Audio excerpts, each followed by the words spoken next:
Hey everybody, welcome to Hope Unabridged. I'm Angie Elkins. And I'm Kasey, Brennan. And we are so glad you're here today. We are doing the show today on mental health awareness. October is Mental Health Awareness Month. And so we thought it would be great to dive in and do an unedited conversation about mental health. So there's such a stigma around this, especially in Christian circles. Have you experienced that at all?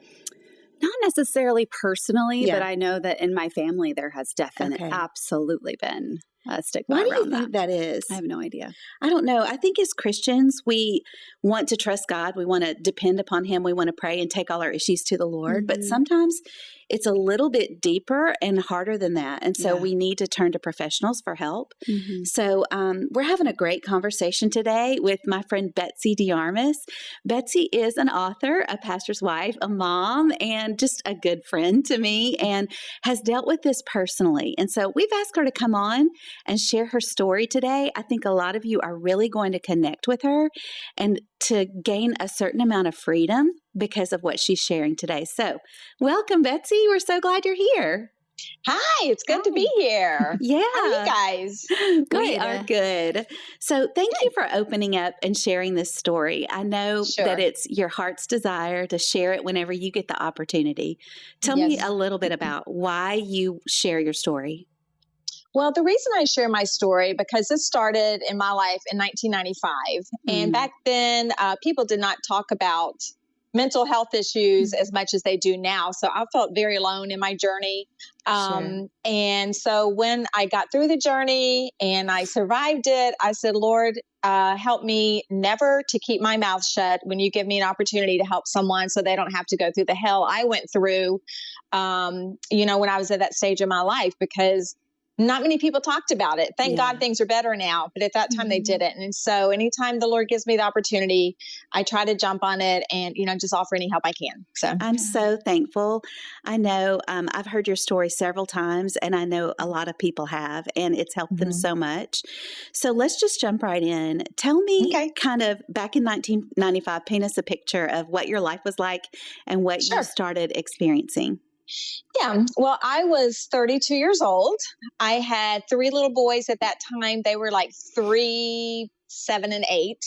My husband traveled pretty much full time with his job. So I was home a lot with my kids. He was home about 3 days a week and then gone. So, it was a lot. Do you want me to go ahead and jump right kind of into the story? Yeah, go for it. Okay. Yeah. All right. One of the things, I need to back up a wee bit, but right before that, we had a neighbor, and she was about my age, had young kids too. And, we became friendly. And then, but I noticed with my neighbor that she would always be with her husband all the time. She'd go to work with him. They'd go to the store together. They were always together in the car. And I thought, that is so sweet. They must just love each other so much.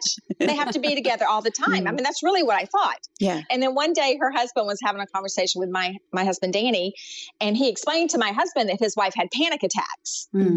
I never really heard of that, or what I had heard of it. I thought, well, she's just crazy. She just needs to buck up, Yeah. But he said she was so fearful that he couldn't leave her by herself and that they'd been to doctors. There was no cure. And so it was just really, weighing on them. Yeah. Anyway, we ended up moving away from there. And the first experience I had with this is I was on a field trip with my son's school at SeaWorld. And I had a bunch of 3.5-year-old, 4-year-olds around me. And we were in shark encounters. I think that's still at SeaWorld. I don't know. But it's an underground aquarium, and there's sharks flying all around you, swimming all around. I'm sorry.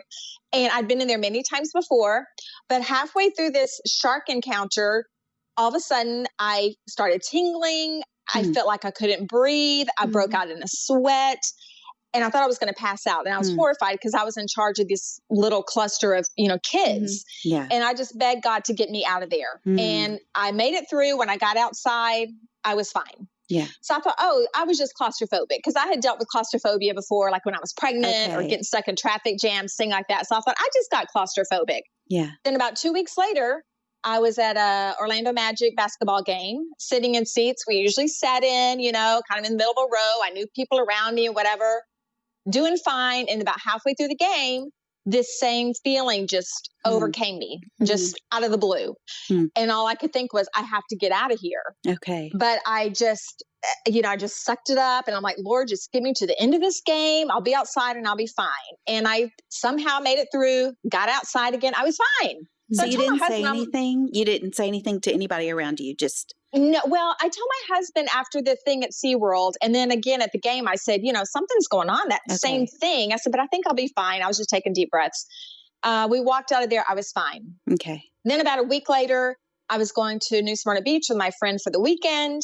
And I was telling her on the way over what was happening. I said, it's so weird. I've been having like these claustrophobia things. And we got to the beach. We were fine. We hopped in the elevator to go up to our room. And once again, this feeling just overwhelmed me. And I told my friend, I said, you know what I was telling you about? It's happening now. Wow. And she's like, that's okay. We're together. We'll be fine. The problem with this time was it didn't stop. It's like this fear overcame me and this anxiety. And no matter what I did that weekend, I went outside or tried to eat, whatever, it's like it wouldn't leave me. Wow. This like just impending doom. I could settle the breathing and stuff down, but I was just like shaking on the inside. Yeah.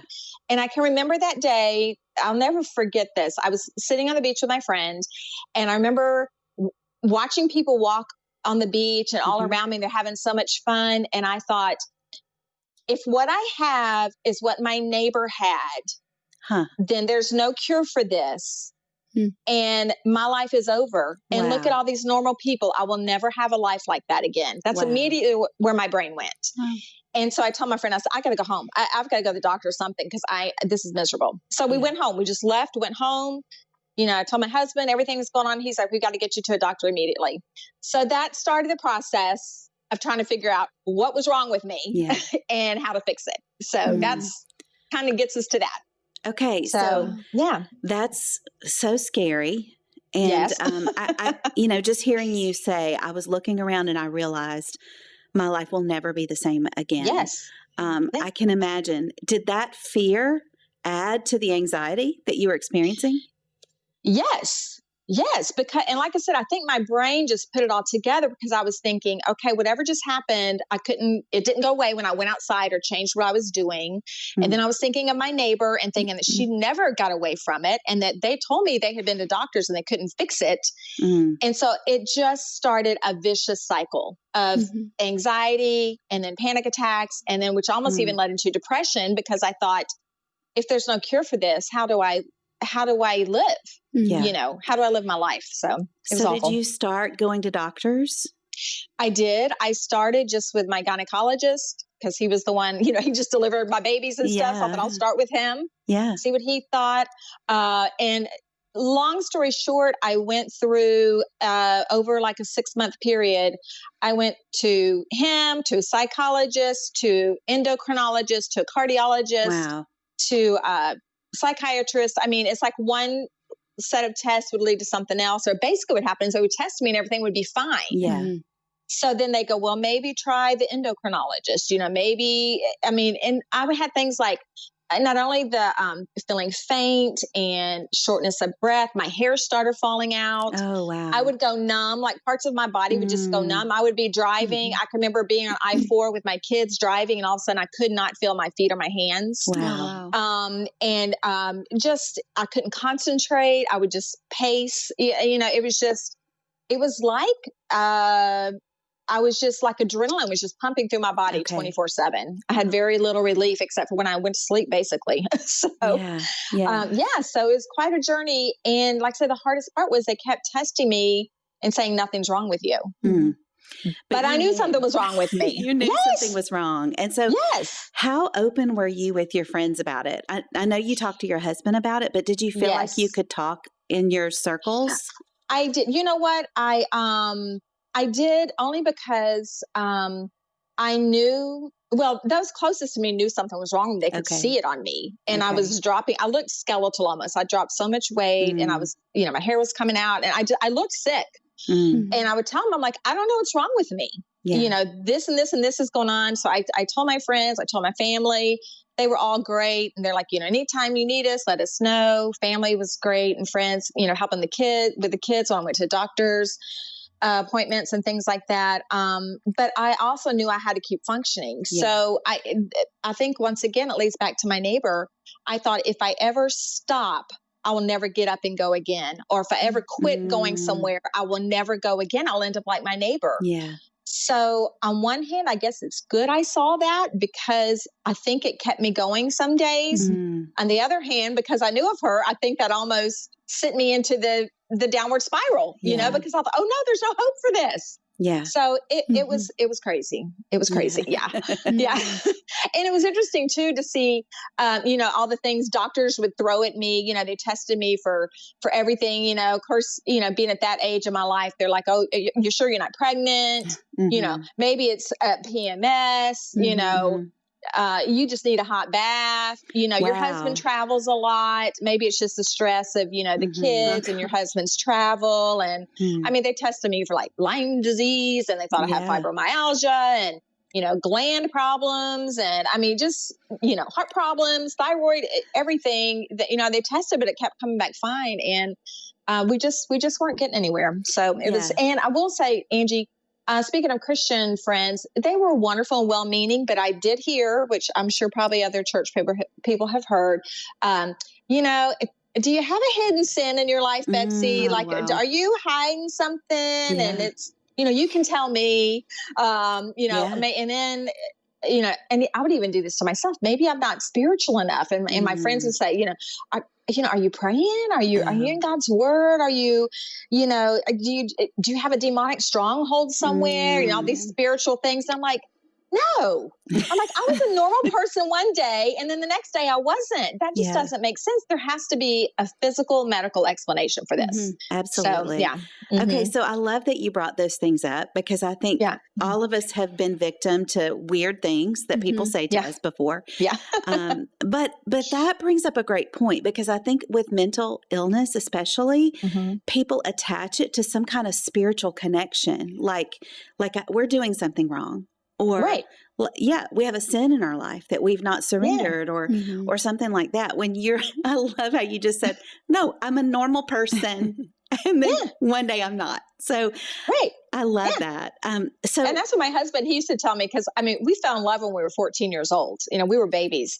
And he would say, honey, I've known you since you were 14. You were not crazy then. You're not crazy now. There has to be an explanation. He goes, you don't just flip a switch and go crazy overnight. You know, there has to be a reason. So thank God he kept reminding me of that.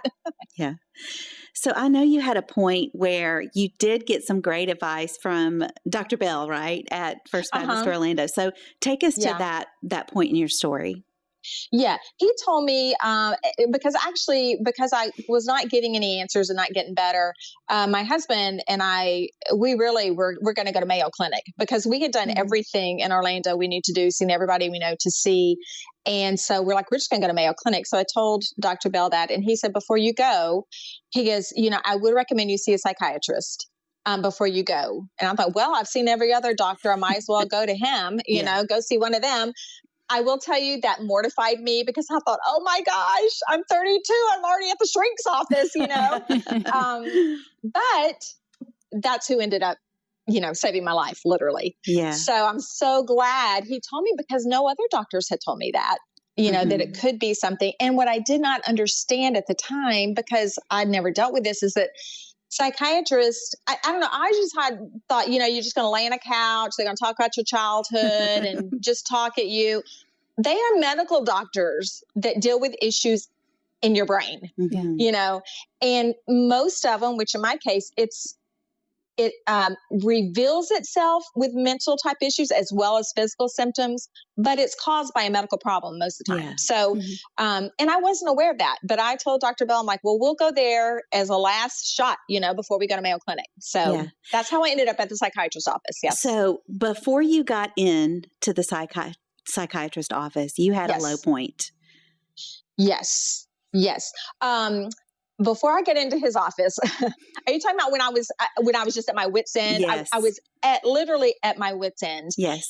I was truly suicidal, and I can't even look back on that now. I cannot believe I was ever at that point, but I was. Yeah. And I was at the point where I truly was so ill, but in my mind, I thought everyone would be better if I die, and I would be better because I could get some relief. And I knew Jesus loved me. I knew I would go to heaven.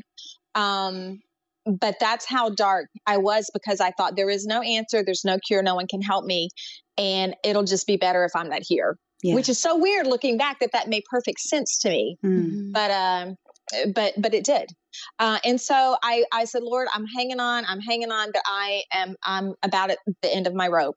And so I called the psychiatrist's office, and they said, well, we can't fit you in for like 2 months, Mm-hmm. So I said, I made the appointment, and I hung up, and I literally got down on the floor on my face. And I said, Lord, I cannot make it 2 months. I can't make it one more day.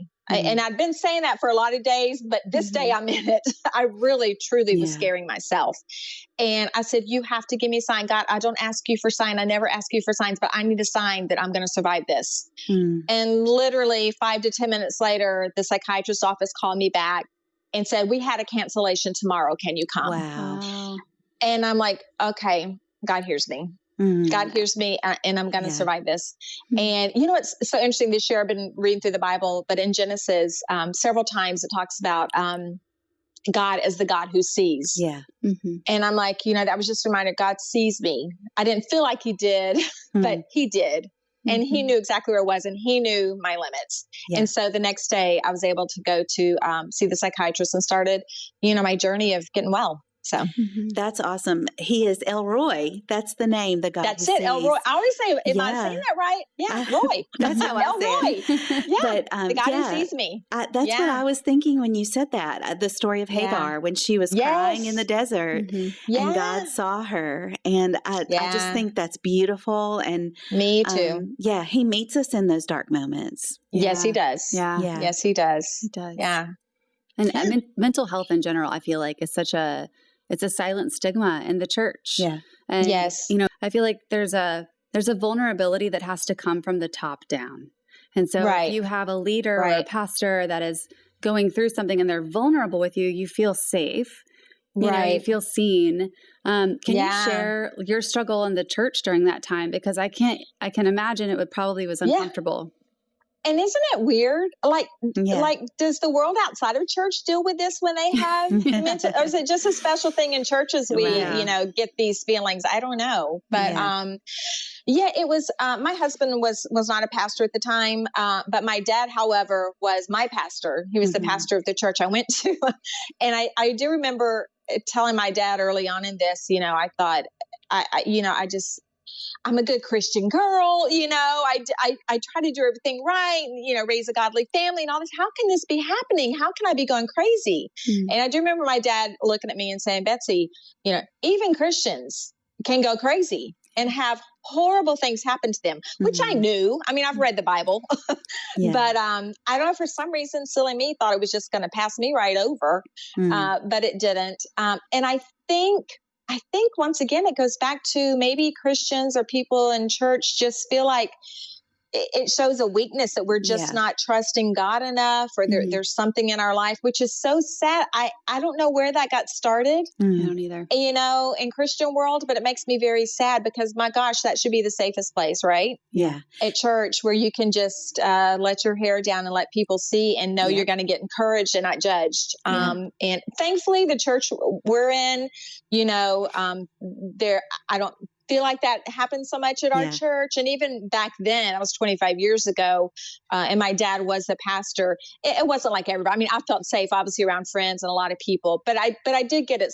from some people that I know, probably had just lived in the church bubble their whole world, and their whole life, and just that's just what they thought was the way to ask, I guess, or to say things. So If we have, I'm sorry. No, did you? Well, did you ever feel like, gosh, maybe it is something I did? Like, did you ever blame yourself, or did you just know, look, this is not me?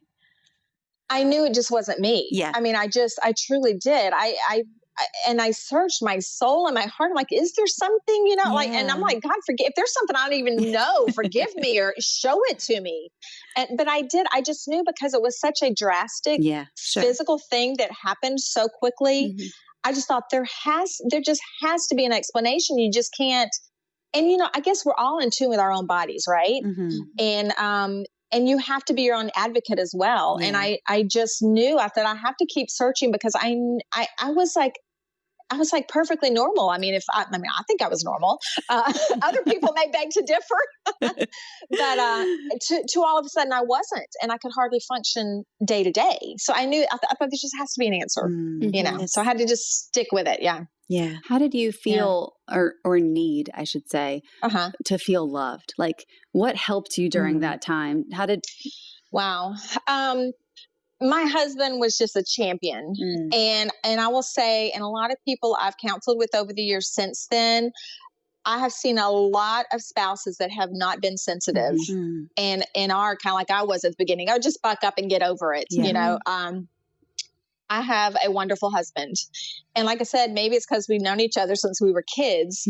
But he just said, I know this isn't you. There has to be an answer. He told me, he goes, I will quit my job tomorrow. If I have to, you know, if I can't travel anymore, I will quit. We will figure it out. I will stay here. We are going to, I just knew he was my champion. He was going to fight. He was going to find an answer if it killed him. Yeah. And he just held me every night and would say, I know you're not crazy. Don't ever believe that about yourself. Wow. There has to be an answer. And then my kids were wonderful. I mean, they were young, but they knew something was wrong with mommy. Yeah. And of course, to each one at their age appropriate, you know, level. I told them what was going on, so I didn't want to scare them, but they knew I was sick, and they were just wonderful during that time. I think God gave my kids an extra bit of just goodness for me that, you know, we survived it. But mostly I would say the biggest support came from my husband, and then some of my dear Christian friends that I would talk with them. I can remember one lady in particular, I would call her if I was stuck in traffic or something and just could feel the meltdown coming. And I would call her and we would just talk on the phone, and she'd talk me through a traffic jam or sing with me, or another sweet lady from church. I told her, I said, you know, whatever I'm going through, I thought I could handle it. I thought I was strong. I guess I'm just not strong. And she just grabbed my shoulders and said, yes, you are, you know, and things like that just stick in my brain. And that's really what got me through. And of course, the Lord, I talk to him 24/7 in my brain constantly, just like, God, get me through this day, get me through the next step, get me through the pickup line at school, get me through Publix. I mean, it was just a literal conversation all day with God just to get me through the next moment. With so much unrest, like in this season that we're in right now, scary. Some experts are saying that, you know, mental illness is going to be the next pandemic. What would you say to that? Yeah. I believe it. I 100% believe it. You know what's shocking to me? I'll tell you honestly, even for myself, you know, that first couple months where we were kind of all stuck close to home because, you know, they were kind of making us. I remember the first couple times I actually got out of my house and was, you know, doing stuff. I was like scared myself. It's like, because all I had been doing was sitting around. Yeah. And all of a sudden the world was a big, scary place to me. And I thought, I can't sit around much longer or I will truly turn into a hermit. And I think a lot of people are doing that. And they're so afraid now because they've been sitting at home and staying back from society so much for so many months now, that they don't know how to function when they get out in it again, you know? But I truly believe, I mean, it's not good to be in isolation. It's not good to be surrounded by family and friends and hugs and just being up close to people. And of course, anything you see on the TV is going to be negative pretty much. So that just feeds into it. It really does scare me. I mean, I think we're seeing it, but I think there's going to be a lot of fallout with mental issues just because we're not created to be this way, you know? So I think it's important for people to know themselves and to know when they're starting to go kind of in that hermit feeling. Yes. Signs. Yeah. Because some of us are more prone to it than others. And, you know, I know I get a specific feeling when I know I've got to get outside and get some vitamin D. Like I can just feel it. And, but I have to recognize that and be aware of it. And I have to follow through because it can be so much easier to just go, oh, I'm fine, and get back under those covers. Yeah. Yeah. I was surprised just how quickly, you know, just the short amount of time I kind of stayed close to home, how I thought, you know, I could probably get used to this forever, just laying around in my yoga pants and, you know, reading and hanging out, but it's not going to be healthy for me. Right. You know? Right. But I think that's a problem. People have just gotten in a rut now that they're almost afraid to go back and get into the world. Yeah. You know, and like I say, the news and everything's making people paranoid, you know? So it's sad and it's scary, but I don't want to encourage people though. There's hope out there. Yeah, if you find yourself in those shoes, do not hesitate to get help. Do not hesitate to get help, because there is help available for sure. That's good. I love that you said there's hope out there, because that brings us to our closing question. This is something we ask all of our guests when they're on, but where are you finding hope these days? Oh, wow. Well, my grandchildren, when you see kids, they just give you hope. I mean, life is so exciting and fun for them and bright, and they're always learning and experiencing. And I thought, if we all could look at the world like kids sometimes, we'd probably be better. So that's always an encouragement to me. One thing I'm doing this year, and I alluded to it briefly, I'm reading through the Bible for the first time. I've probably read it over my lifetime in church, but never, and I've always tried to kind of do it. And I get halfway, I get bogged down in the Old Testament. But the Lord really spoke to me early this year about, you need to spend more time in the Bible, not devotional books, not Bible studies, but just read the Bible. Yeah. And so I started, and then I got kind of overwhelmed, because where do you start? What do you do? And a friend of mine told me about a great podcast called The Bible Recap. Yes. And it's a go through the Bible. It's you read through the Bible, but you read it in chronological order. Which helped me. And then there's every day, there's a little 7 to 9 minute little recap. So it kind of explains to you what you just read, which is very helpful in the Old Testament. Yeah. I'm finding that so refreshing, and I'm having so much fun with that.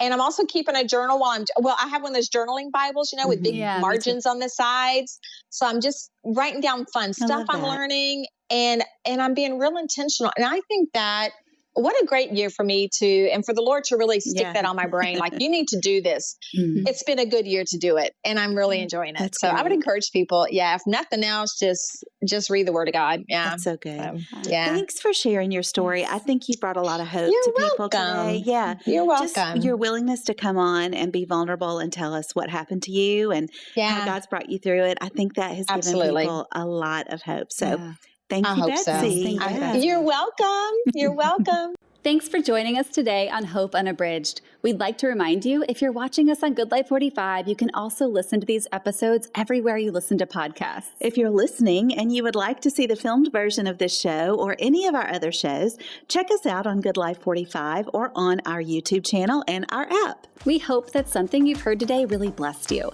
and we would love for you to share this show with those you love. Just hit that share button on your podcast app or on YouTube and send it to a friend. With this program, we are finding hope in the unedited stories of our lives, and we want you to do the same.